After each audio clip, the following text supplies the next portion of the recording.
عزازیل اس عبارت کو پڑھ کر بہت حیران ہوا اور اپنے دل ہی میں خیال کرنے لگا کہ ایسا احسان فراموش بھلا کون ہو سکتا ہے۔ دوبارہ عبارت پر غور کیا تو عبارت کے نہایت واضح الفاظ میں لکھا ہوا تھا، اعوذ باللہ من الشیطان الرجیم۔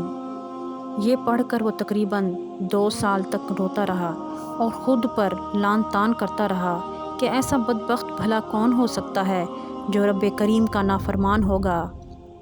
پھر بارگاہ الہی میں حاضری دی اور بولا، اے رب العالمین، یہ شیطان اور رجیم کون ہے؟ اس سے پناہ مانگنی چاہیے۔ اللہ تبارک تعالیٰ نے فرمایا، ہمارا ایک بندہ ایسا ہوگا جس کو مختلف قسم کی نعمتوں سے مالا مال کیا جائے گا۔ ہمارا ایک حکم نہ ماننے کے باعث وہ مردار بارگاہ ہو جائے گا۔ عزازیل نے عرض کی، میں اس بدبخت کو دیکھنا چاہتا ہوں۔ اللہ تعالیٰ نے فرمایا، تو اسے بہت جلد دیکھے گا۔ عزازیل اسی سوچ میں ہزاروں سال تک مبتلا رہا۔ پھر کچھ عرصے بعد اس کو معلوم ہوا کہ حضرت آدم علیہ السلام کا پتلا تیار کیا جا رہا ہے۔ اس پتلے کا سر مکہ معظمہ کی خاک، گردن بیت المقدس کی مٹی، سینہ عدن کی خاک سے، پشت و شکم ہندوستان کی مٹی سے، ہاتھ مشرق کی خاک اور پیر مغرب کی زمین سے تیار ہوں گے، اور باقی گوشت پوشت وغیرہ مختلف زمینوں کی خاک سے بنائے جائیں گے، اور اس میں آگ، پانی اور ہوا کو بھی شامل کیا جائے گا۔ مختلف زمینوں کی مٹی شامل کرنے کی حکمت یہ تھی کہ اس پتلے کی نسل مختلف شکلوں میں نمودار ہوگی، اور مختلف عناصر کو شامل کرنے کی حکمت یہ ہے کہ اس پتلے کی نسل ان کو ملا کر بہت ہی حسین ہوگی۔ پیارے دوستو، اللہ تعالیٰ نے اس فیصلے سے فرشتوں کو آگاہ کیا اور فرمایا کہ میں زمین میں اپنا خلیفہ بنانے والا ہوں۔ تو فرشتوں نے حیرت سے پوچھا اور کہا کہ آپ زمین میں اپنے ایسے خلیفے کو مقرر کرنے والے ہیں جو اس کے نظام کو بگاڑ دے گا اور خون ریزیاں کرے گا، جس طرح پہلے جنات کیا کرتے تھے۔ آج بھی عبادت اور حمد و ثنا تو ہم کر رہے ہیں۔ اللہ رب العزت نے فرمایا، میں وہ جانتا ہوں جو تم نہیں جانتے۔ اللہ تعالیٰ نے مٹی سے سب سے پہلے حضرت آدم علیہ السلام کو پیدا فرمایا، ان کو بہت سی چیزوں کے نام سکھائے اور فرشتوں سے فرمایا کہ تمہارا کیا خیال ہے کہ کسی خلیفہ کے بننے سے نظام بگڑ جائے گا؟ تو ذرا ان چیزوں کے نام بتاؤ۔ فرشتے وہی کچھ جانتے اور کرتے ہیں جن کی ان کو تعلیم دی گئی ہے۔ اس لیے انہوں نے جواب دیا، اللہ تعالیٰ کی ذات پاک ہے، ہم تو بس اتنا ہی علم رکھتے ہیں جتنا علم آپ نے ہم کو دیا ہے۔ اللہ تعالیٰ نے حضرت آدم علیہ السلام سے فرمایا کہ تم ان چیزوں کے نام بتاؤ۔ حضرت آدم علیہ السلام کے نام بتانے پر اللہ تبارک تعالیٰ نے فرشتوں سے فرمایا کہ میں نے تم سے کہا نہیں تھا کہ میں آسمان اور زمین کی وہ ساری حقیقتیں جانتا ہوں جو تم نہیں جانتے۔ پھر اللہ تعالیٰ نے فرشتوں کو حکم دیا کہ حضرت آدم علیہ السلام کو سجدہ کرو۔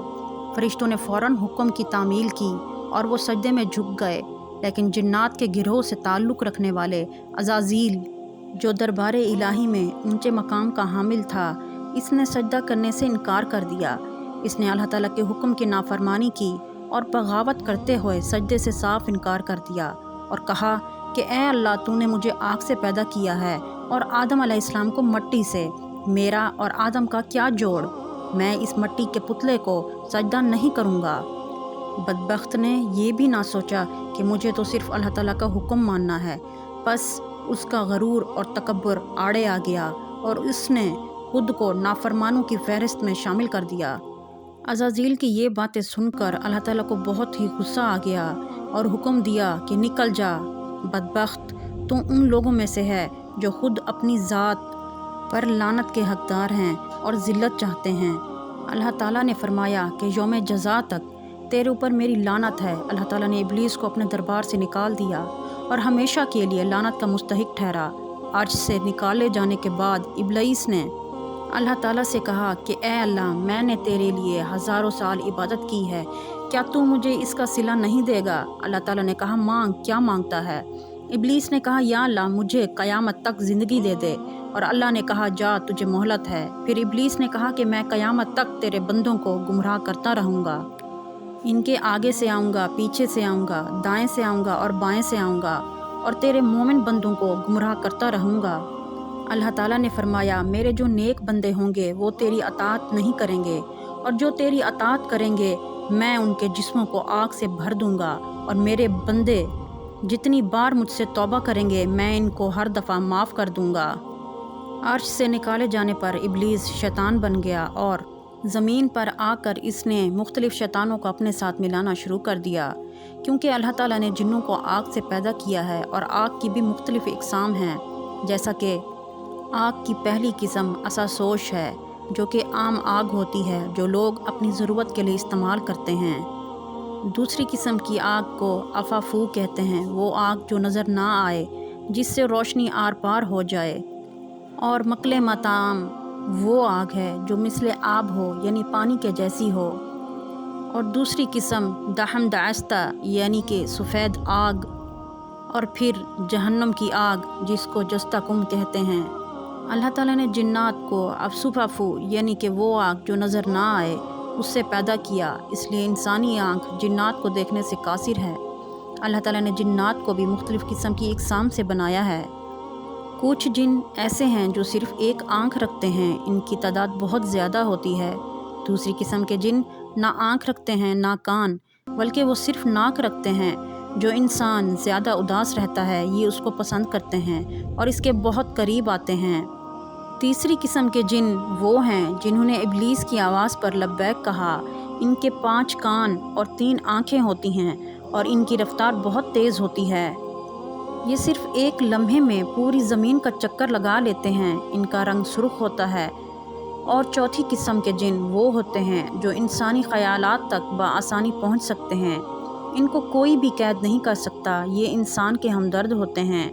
یہ انسانوں کو دکھی نہیں دیکھ سکتے کیونکہ انہوں نے عزازیل کی بیعت توڑ دی تھی۔ اور 5ویں نسل کے جن وہ ہوتے ہیں جو انسان کو گمراہ کرنے کی کوشش کرتے ہیں۔